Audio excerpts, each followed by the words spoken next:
president, executive, chair, you know, and it goes on and on, goes on, you know. Well, let me bring this piece about. Yeah. so lucky, just quickly. I've got another definition for boss. The opponent you fight at the end of a level in a video game. Usually they call that a boss. Just a little joke, but Okay. go on. Right. Sirach 25 and 10 says, "Oh, how great is he that findeth wisdom, and yet there is none above him that findeth the Lord." Right? Talking about how great people want to be great. Right? People talk about they want to be kings and they want to rule it over people. Yeah, this is what he's saying, man. Read that again, Papa Kusha. Yeah, Sirach 25 and 10. "How great is he that findeth wisdom, yet is there none above him that findeth the Lord." Oh, that's right? beautiful. Right on the point. Right, and 11 says, "But the love of the Lord causeth all things, for the humiliation, he that holdeth it, whereof shall he be likened." Right. The fear of the Lord is the beginning of his love, and faith is the beginning of cleaving unto him. So you go back to the Ethiopian eunuch, man. Yeah. Right? Because I like Solomon too, right? Compare both of them. He understood, right? He was willing to flip and run, innit? He understood he needed to be taught. He was desperate to be taught. Now, it's wisdom to know that you need to be taught. And that's funny. That's a beautiful point. It's like it's And he asks the Most High for it. That's a beautiful point, because a child, when a child's a child, it inherently knows it doesn't need nothing. A child knows it needs to depend on its mother or its father to survive. Like, if you was to go to most 3 or 4-year-old children and ask them, what are you afraid of?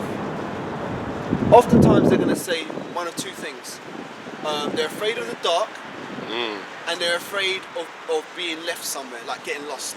Like, you know, if you go out with your mum or whatever and you get lost in a shopping centre and the child's by itself, those are usually the child's two main fears. And the reason for that is because the child knows it can't survive by itself, so it needs some protection from the parent. The child also knows that it needs to learn, which is why when most children go to school, most children will sit there and they'll listen, because they know they need to learn. But now you've got adults now who come into the truth, and as we said earlier, when you come into the truth, you get born again. But they don't want to be born again. They don't want to be children again because they don't want to learn. They want to think, well, look, man, nobody can't tell me nothing because I know this and I know that. And they become stiff-necked, hard-headed and proud. So therefore, they're not allowing themselves to be taught. Well, guess what? He that hardeneth his neck when being reproved, he that hardeneth his neck when often being reproved will soon be destroyed. Roughly paraphrasing. Yeah. So that's what happens to guys like that. Yep. Go on. Some more examples. 1 Kings chapters 3 and 3 says, "And Solomon loved the Lord, walking in his statutes of David, his father. Only he sacrificed and burnt incense in high places." Right. So again, talking about loving the Lord, man. Yeah. That's the beginning. That's the beginning. And fear the Lord. A little bit more. Same chapter. "Oh now, O Lord, my God, thou hast made thy servant king instead of David, my father, and I am but a little child. I know not how to go out or how to come in." Yeah? See, that was humility, man. Basically, he's saying, look, you made me king, but who am I? I don't know enough for you to make me king. Yeah. Yeah. He needed help. He's saying, I need help here. Right?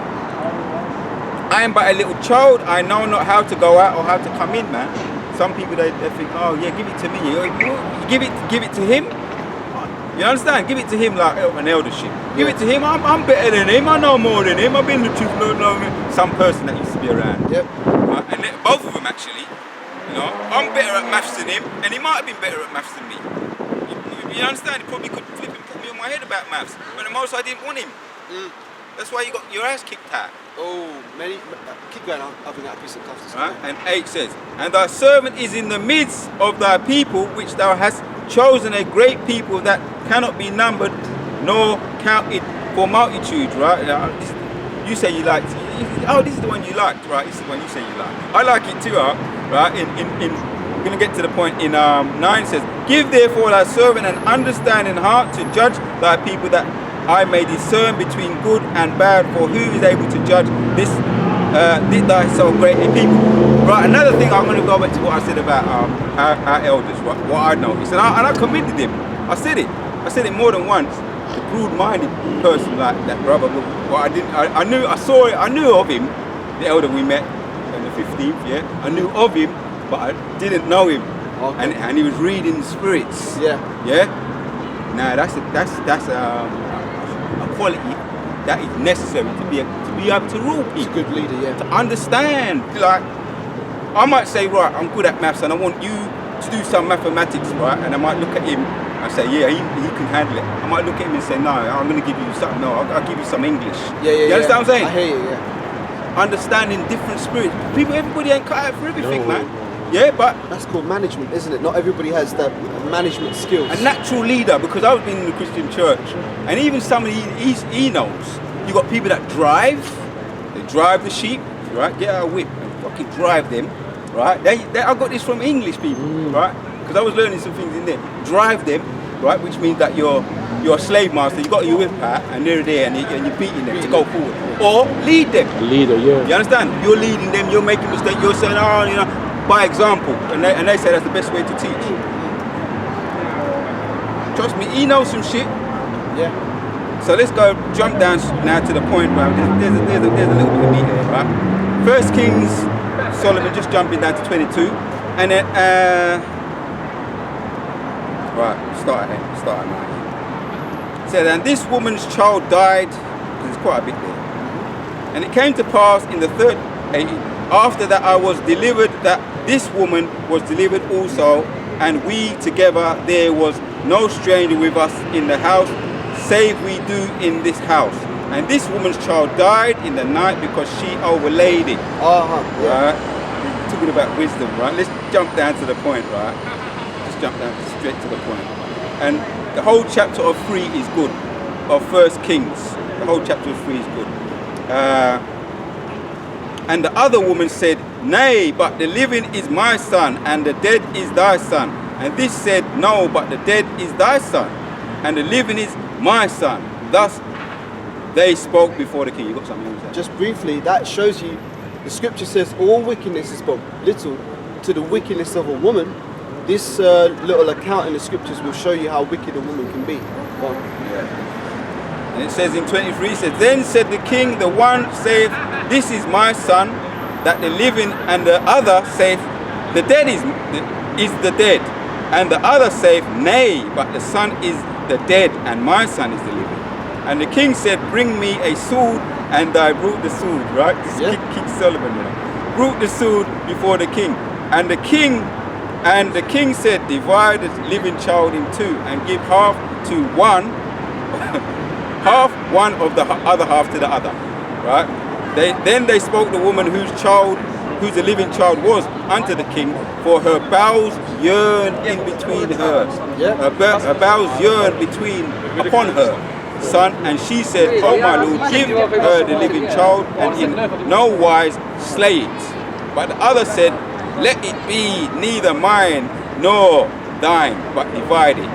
Yep, if I may speak on that. So that's a beautiful point, because King Solomon exercised wisdom in pronouncing that judgment, right? Now, there was that guy who mentioned earlier, that idiot. I remember a lot of times he'd say, oh, but that's Esau's psychology. Well, what was that? That was psychology being used on the part of King Solomon. You see, psychology, just because Esau may be the one who's using that word the most at the moment, it doesn't necessarily inherently make it evil just because Esau's using it. Yeah, he uses it on the left-hand side, but you can use psychology on the right-hand side for righteousness. And that's exactly what King Solomon done there, because I believe psychology is a study of the mind. As brothers, I remember my brother saying this, we're psychologists through the spirit. Exactly. Which means to be able to read souls, the understanding of souls, different souls. So what I like about this is that he's using the emotion of a woman. He's using what she has, her quality, to find out. Right? One in her favour, and the other one against her. Yeah. Because it backfired on the one that said no, put him to death. That's emotion. He's using it. He's understanding that women are emotional. Exactly. So he's appealing to the emotions. Of no, don't hurt my child. Don't hurt my. So Solomon was able to He was able to read spirits. He read the spirits. Yeah. He read the spirit. He had the ability of reading spirit. That's the quality of a potential king. Exactly. Man, so when the Most High blesses, when you ask for wisdom, and if the Most High gives you wisdom, if you're going to be a king, for me, I'm doing this test at the moment, right? I ask the Most High to help me with it. Yeah. Because I'm not I'm not gifted in that area. Your Ratazar, he's helped me in the past. Your Ratazar helped me. Although it's small, but everything I do when it comes to doing videos or whatever I do, getting out of bed sometimes when it's really bad, even getting out of bed, I need the Most High help me to do that, man. Asking the Most High, that's the moral of the story, man. That's a good point. Asking. Yeah, just thinking about that account. At the end of the day, we've got to remember who Solomon was as well. That's it, how I shy in a reincarnation. So, how much more in this?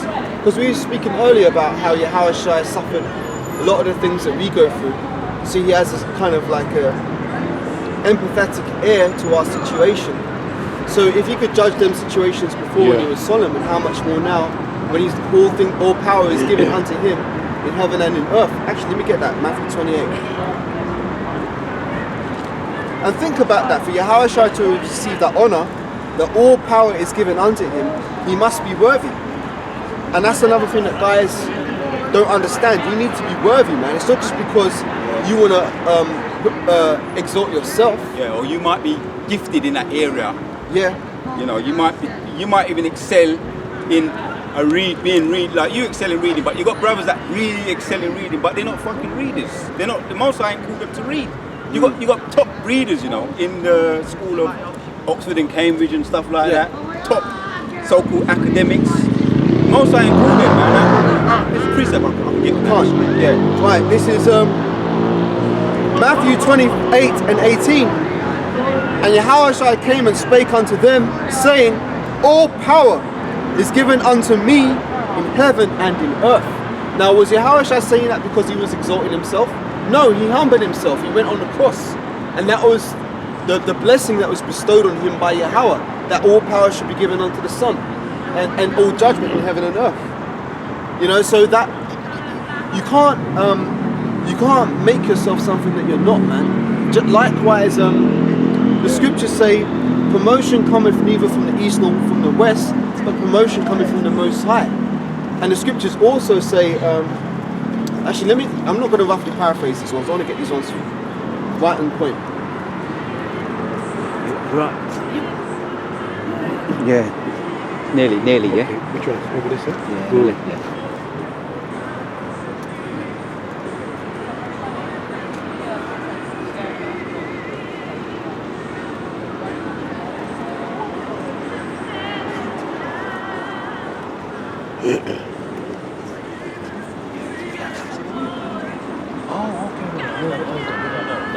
Yeah, this is Psalm 75 and verse 6.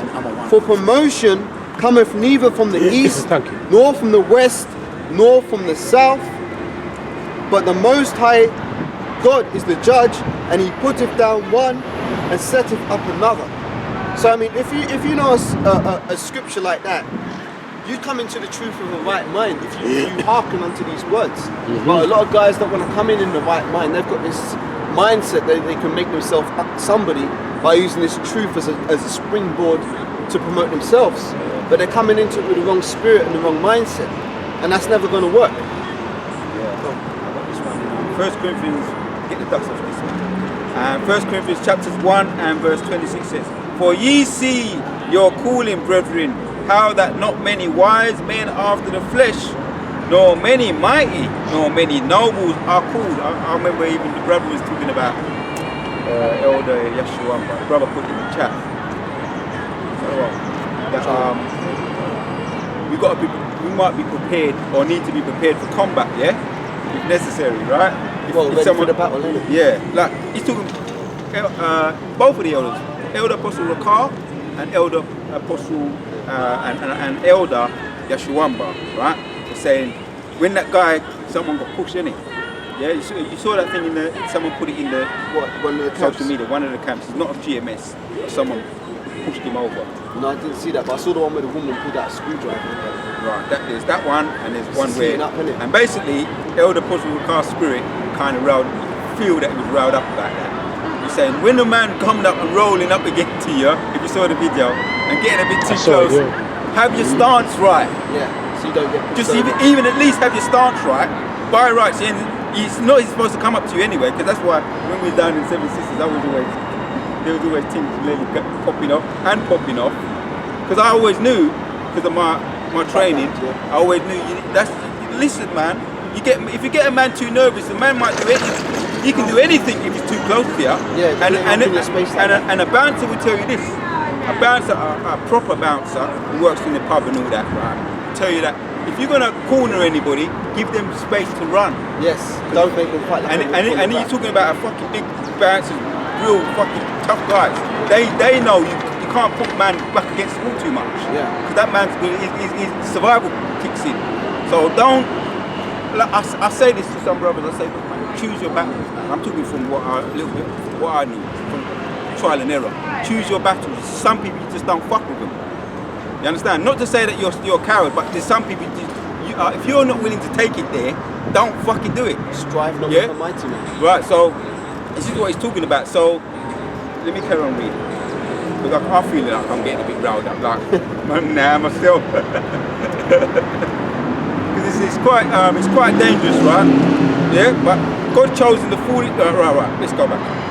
Many wise among after the flesh, nor many mighty, nor many nobles are called, right? I ain't no fucking what's the word, man? I know I ain't no tough guy. If I was gonna be a tough guy, I'd be out in the world doing shit. You understand? Or being a boxer. Most I said, nah, you're being the truth. So I ain't no tough guy. If I tell you something spiritual, none of us in the truth are tough guys. That's true. None of us. You know? And I don't want to portray that I am, but none of us. We are all soft-hearted when you think about it. All of us. So even due respect to Elder Apostle Ricard. Yeah. I'm not saying he's a scared man. No. But I'm saying that everybody deep down in his truth is a softie. But we're warriors for this truth. Yeah. When it comes to this truth, we're warriors. Yeah. But out of that area, that's right. But we will fight to death I speak for most brothers, through the spirit. But flesh, not for many mighty, nor many noble are called, but God chosen the foolish things of the world to confound the wise. Yeah. And God hath chosen the weak things of the world to confound the things which are mighty. Yep. So if someone rolls up and gets a little bit too close, we don't want no controversy. We escalate. De-escalate. We're about de-escalating. We're not out there when we was new in the truth in the other camp, escalating shit. Yeah. Because we want drama. No. But if drama come, we would have to stand our ground. We ain't. This is about the Most High's battle. Yeah. But we're not mighty man because that's what it says there. He didn't choose mighty men, and he didn't choose it's so-called